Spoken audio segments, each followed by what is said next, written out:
to letělo! Tak teď jsme si tu střeleckou smůlu, která nás provázela celý turnaj, vybrali.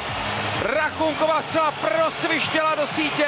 Neuvěřitelný boj za brankou, tam Voráček výborně poslal ten puk do prostoru před bránou. Rachunek byl úplně sám, krásně trefil do horního rušku. Tohle rána tohle turnaje. Čas 59:53. Karel Rachunek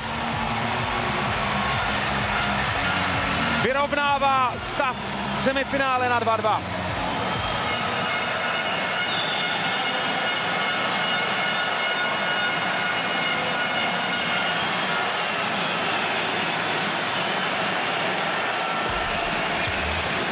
Na boli ve středním pásmu koukal Ekman Larsson, názuje puk na bokovnou bránu, ale tohle už bude v pořádku. Tak česká naděje na finále ještě žije.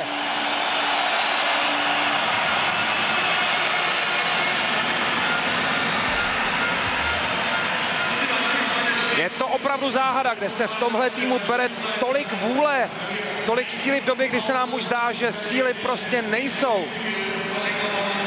Protože Rachunkova střela, přesně jak jsi to, Martine, říkal, vznikla vlastně z toho úžasného tlaku za bránou. Švédové vyhráli buli 14 sekund před koncem.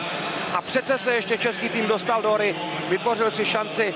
No a pochopitelně střelec potřebuje v těchto situacích trochu štěstí. Rachunek ho konečně měl. Jeho druhá branka na mistrovství.